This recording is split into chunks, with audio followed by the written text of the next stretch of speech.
Di mana titik tidak masuk akalnya? Di mana titik tidak masuk akalnya? Aksara film passwordnya. Gua gak takut sama namanya azab. Hai guys, episode kali ini gue akan membawakan kisah azab. Azab bagi kalian yang selalu manja, dikit-dikit minta diambilin, gak dapat aerok nendang pintu, gak dapat jatah ingin bunuh diri. Jadi bagi kalian yang masih memiliki sifat manja seperti di film ini, berubah sat. Oke, tanpa berlama-lama lagi, mari kita gaskan. Film ini dibuka dengan seorang begundal bernama Tono yang sangat baik hati terhadap orang tuanya. Terlihat dari caranya memanggil emaknya. Bu, Ibu. Iya, Mas. Bu ambil cemilan, Bu. Wah, baik sekali bukan? Emak di-treat seperti pembantu. Di sana si emak pun memberi Tono cemilan berupa bakwan yang dibuat dari parutan kayu yang dimakan rayap. Namun lagi-lagi Tono dengan lemah lembutnya melempar makanannya hanya karena tak mau diseduhkan pop es rasa minyak telon, sampai membuat bapaknya mengamuk-ngamuk memberi bacotan untuk anaknya. Pak! Apa-apaan kamu ini? Ini ibu kamu, bukan pembantu kamu. Kok kamu durhaka kayak begini? Gua jadi bapak Tono, udah gue selepet pakai gesper tuh cangkem. Selain emaknya dijadikan koki yang tiap hari harus membuatkan Tono cemilan, rupanya si mak juga dijadikan tukang laundry manual dengan menyuruh maknya mencuci daki-daki sempak yang habis dipakai oleh Tono. Ya walaupun ada tungu-tungunya tapi tangan tetap mengucak-ngucak daki. Lihat guys, kurang sayang apalagi mak kalian. Itu meski titit ada tungunya, sempak kalian tetap berusaha dibuat bersih cuy. Melihat emaknya cosplay laundry manual, bukannya merasa kasihan yang ada begundal ini nongol dari jendela sambil senyum-senyum melihat kesengsaraan emaknya. Bahkan tiap hari kerjaan begundal Tono ini hanya hunting lihat-lihat motor yang lagi mau balap liar, menjadi tumbal proyek jalanan yang baru habis diperbaiki. Nggak usah dilus-elus juga bang, kayak mau ngemaling aja. Ketika makan malam, Tono yang mengeluh lauknya cuma sayur dan tahu, bapaknya pun auto memberinya tutu rahayu. Kamu tahu, di luar sana banyak sekali orang yang sudah tidak makan, tidak punya makanan. Ya, mau gimana lagi? Tono kagak pernah nonton Kisah Anak Pinggiran. Sampai-sampai Tono disuruh nyari info loker kalau mau makan mewah, ya asal jangan login kakek Zeus. Nambah miskin yang ada. Maksud Bapak apa? Aku beban gitu. Itu maksud Bapak. Tapi Tono yang menolak rekomendasi bapaknya, ya seketika mengeluarkan kata-kata yang ramah lingkungan, sangat cocok diterapkan jika cangkem kalian kuat menahan gesper bapak kalian. Canda gue guys, jangan ditiru ya. Ngapain lagi aku kerja, ngapain? Orang bentar lagi aku dapat warisan. Kalau ibu sama bapak cepat-cepat pergi ke surga. Ramah bener cuy tuturnya. Ini kalau bapak pada umumnya udah lebam-lebam itu cangkemnya.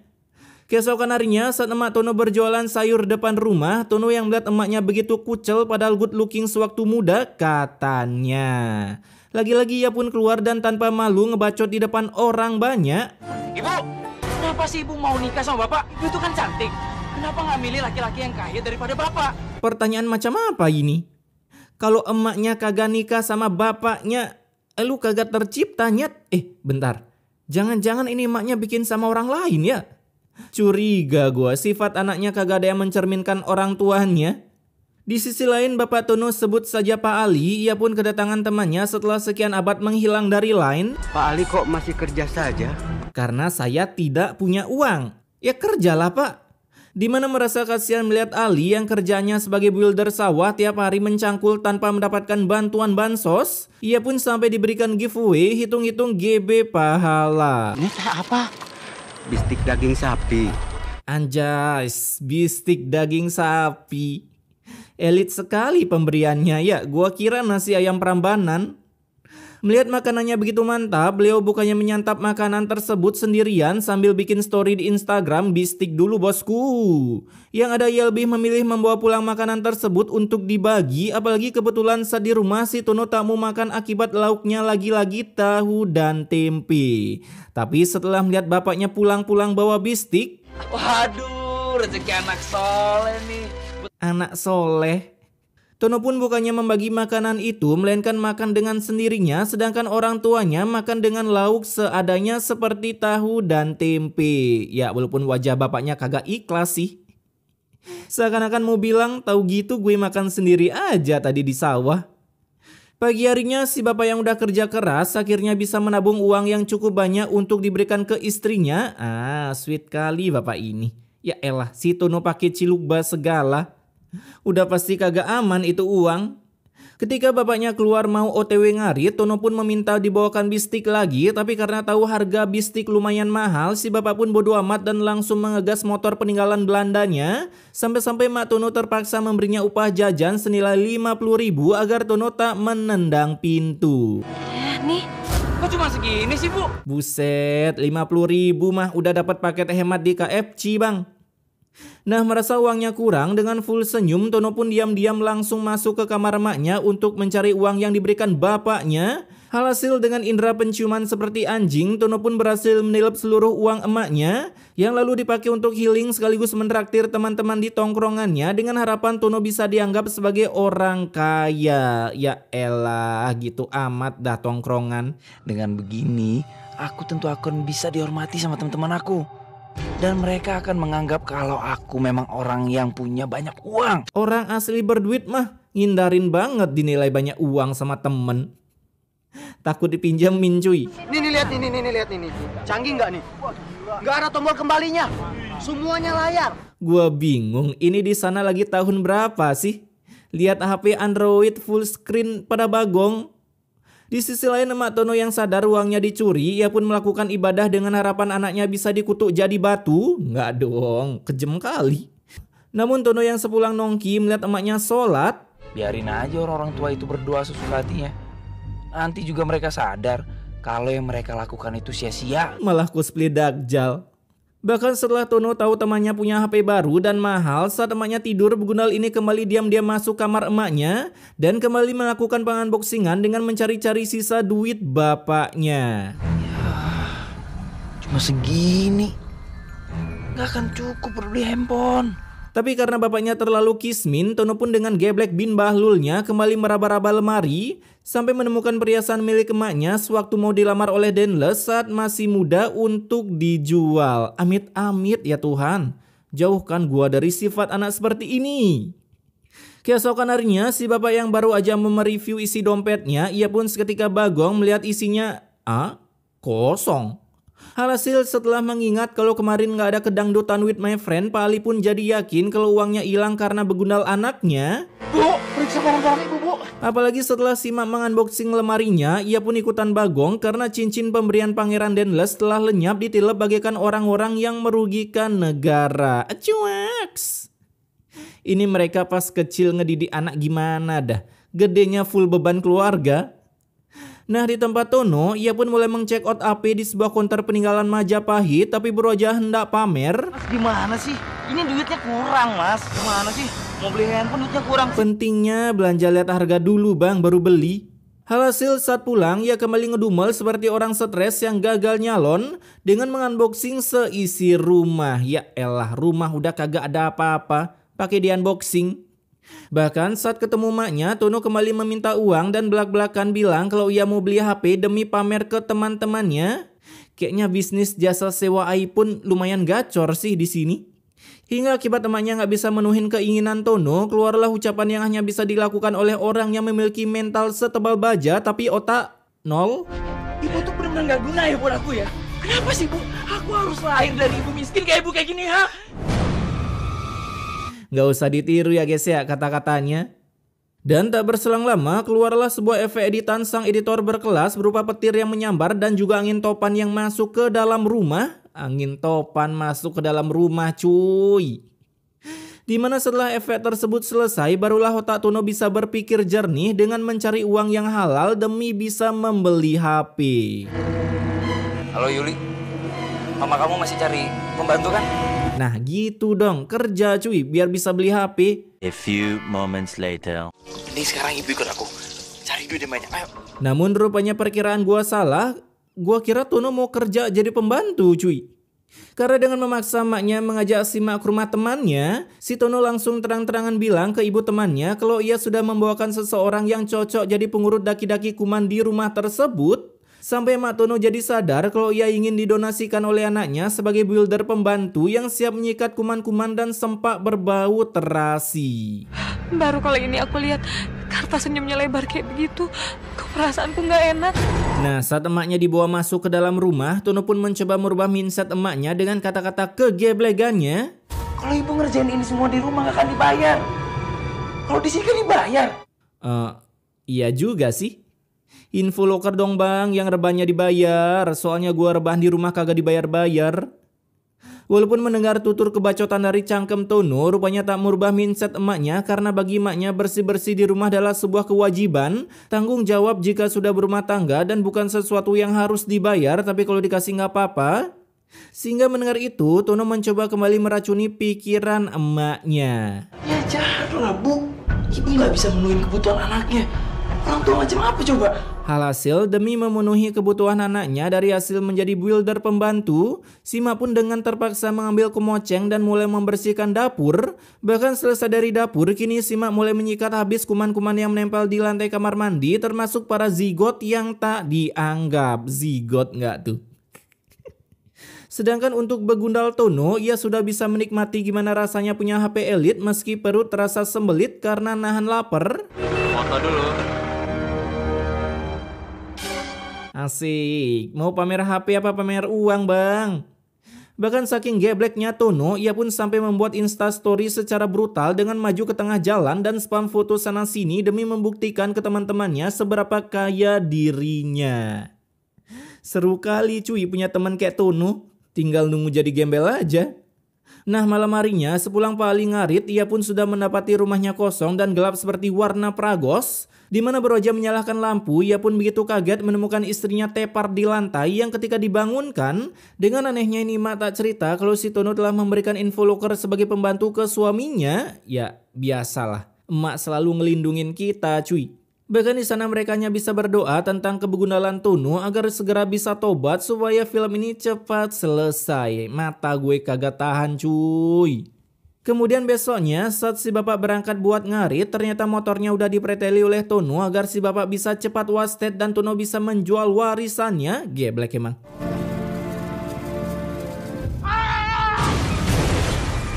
Tapi beruntung walaupun kecelakaan, Pak Ali tak sampai meninggoy, hanya mengalami lecet pemakaian di bagian titiknya karena menyundul tanah sawah yang begitu keras. Nah di rumah emak Tono yang belum prepare OTW jadi builder pembantu dikarenakan kondisi rumahnya masih kotor. Ia pun menolak meski dipaksa untuk OTW sekarang sampai datanglah dari luar teriakan para warga yang bilang kalau Pak Ali titiknya habis menyundul gundukan tanah. Alhasil melihat kondisi suaminya, si mak langsung bergegas membawanya ke kamar menyuruhnya rebahan santuy untuk membetulkan bagian mana yang lecet pemakaian. Sedangkan untuk Tono bukannya merasa cemas, ya biasalah, spek anak durhaka cuy. Ia malah full senyum melihat keadaan bapaknya tapi sedikit ngeluh sebab bapaknya gagal terdelete dari dunia. Kenapa sih bapak gak meninggal? Aku kan jadi gak bisa dapat warisan. Ini Tono udah melebihi kedurakan malin kundang cuy. Malin kundang kagak nganggep orang tuanya lah. Tono pengen ngedelete orang tua. Lebih cocok dikutuk jadi bangunan sini. Nih cocok nih dikutuk jadi bangunan gedung DP. Di sana Pak Ali pun menyuruh istrinya membuatkannya air panas. Buset dah, mau ngapain pak? Sakit-sakit minum air panas? Namun sayangnya saat mau diambilkan, Tono pun malah menyuruh emaknya untuk pergi menjadi builder pembantu saja karena untuk masalah bapaknya biar Tono yang ngurusin katanya. Aneh ya. Udah tahu punya anak begundal masih aja percaya. Kan aku udah bilang biar aku yang ngurusin. Bener nak, kamu gak bohong. Pakai nanya, ya bohong lah. Dimana akibat kelinglungan emaknya seperti userling yang baru aja beli heroling, ia pun bisa-bisanya percaya kata-kata dari seorang begundal. Nah saat emaknya bekerja, Tono pun hanya bisa streaming film lawas masih zaman Hitler ngekos di Nganjuk sampai-sampai saat bapaknya memanggil. Bu. Ibu. Buset dah, kagak meletup itu speaker TV. Dibuat mentok sampai tamat volumenya. Tapi tetap saja suara bapaknya melebihi toa pengumuman di puskesmas hingga Tono pun mengeluarkan kata-kata ramah lingkungannya dengan menyuruh bapaknya cepat-cepat meninggal. Geblak emang. Daripada staycation di rumah cuman bisa rebahan mulu kayak kalian yang gak ada gunanya bagi keluarga. Canda gua mah. Bapak lapar. Dari tadi bapak belum makan. Ini nih orang tua, usahain. Apalagi saat bapaknya mengatakan lapar, bukannya menggorengkan telur atau tahu tempe, melainkan Tono hanya memberikannya ubi-ubian. Udah kayak lagi zaman penjajahan aja dah. Singkat waktu, selesainya si emak bekerja jadi welder, ia pun pulang-pulang begitu panik melihat kondisi suaminya yang seperti orang lagi latihan meninggal terlihat dari lemasnya beliau. Bahkan di sana akhirnya Mak Tono jujur mengatakan kalau selama ini ia disuruh jadi welder oleh anaknya sampai si bapak menyadari bahwa selama ini memiliki anak berspek melebihi Malin Kundang. Astagfirullahaladzim. Betul-betul durhaka itu si Karta. Lah, kemana aja pak? Dari awal film kagak ngeh punya anak BGGST. Ketika hari berganti skin, Tono pun pulang-pulang langsung ngebacot akibat teman-temannya udah pamer pacar baru sedangkan Tono masih ngejomblo. Ya elah tonton. Download aplikasi ijo aja udah pamer dah tuh. Ngojek maksudnya, ngojol. Dimana saat pulang bapaknya langsung masuk ke Battleland of Dawn untuk mencoba adu bacotan dengan anaknya tapi tetap kalah. Akibat spek cangkem Tono melebihi sifat mereka berdua sampai bapaknya berpikir, ini istri gua bikin anak sama siapa sih? Kalau bapak sama ibu jadi orang kaya, aku gak bakal sengsara kayak gini, capek pak. Gua tuh heran cuy, anak segede ini kagak kerja. Lu pernah gak sih lihat anak di film Azab kerja? Kagak kan? Mentok-mentok minta ke orang tua. Merasa orang tuanya kagak guna, lagi-lagi Tono pun pergi kumpul dengan temannya sampai terkena roastingan yang agak jelek di hati. Jalan kaki mulu. Ya jelas jalan kaki, orang dia gak punya motor. Sakitnya itu. Di sana temannya pun menantang Tono buat balap motor. Geblek kali temannya, udah tahu Tono kagak punya motor, malah nantang balap. Alhasil Tono yang lebih geblek daripada temannya, ia pun malah menyetujui tantangan temannya. Sehingga besoknya ia pun auto kebingungan mencari motor sebab orang tuanya sama sekali tak bisa membelikannya. Ya karena kismin. Makanya kerja blok. Woi, kamu jangan lari, woi.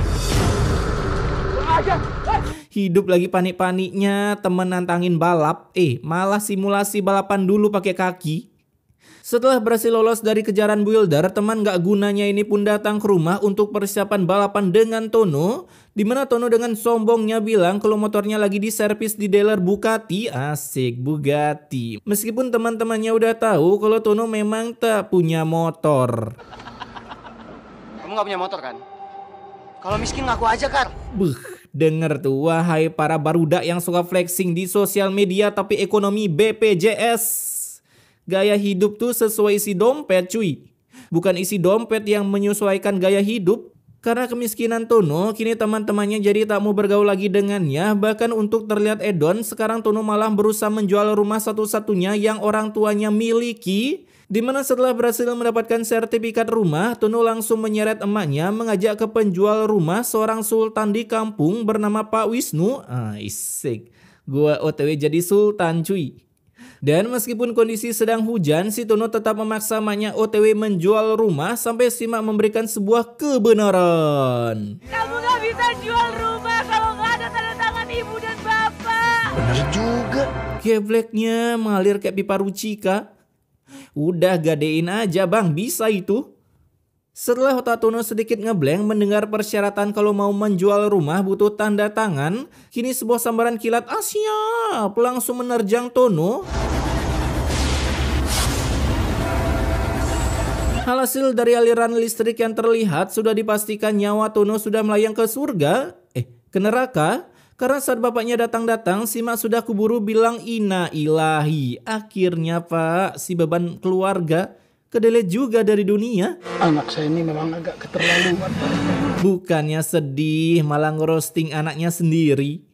Kala itu karena rumahnya begitu jauh dari TKP matinya Tono, datanglah Bobon Sentosa sewaktu jarang makan, dimana dengan kebaikan hatinya menyuruh masuk ke dalam mobilnya untuk mengantar jenazah Tono pulang. Tapi saat sudah naik dan lagi dalam perjalanan, ekspresi Bobon pun menunjukkan bahwa ia adalah seorang yang sesat.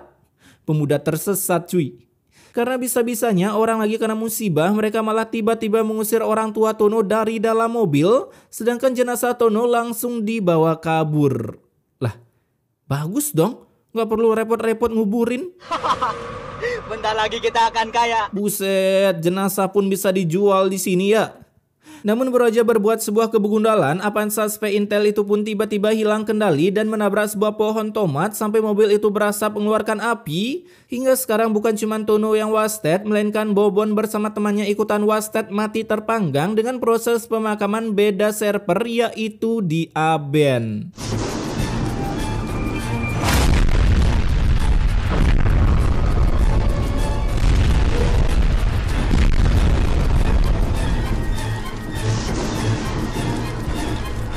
Mobil nabrak pohon gitu doang, ledakannya udah kayak abis kena tembakan rudal. Oke, pesan immortality-nya di sini, terkadang sifat anak tergantung didikannya sedari kecil, tapi ketika sudah besar memang yang menjadi faktor adalah pergaulannya.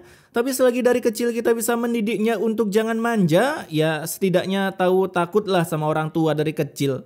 Maka besar kemungkinan jika sudah besar anak tersebut akan menjadi seperti begundal di film ini. Kecuali ya emang anak dajal. Dikasih tahu susah, udahlah giveaway aja ke panti. Oke, gua Wisnu. Stay wak-wak guys.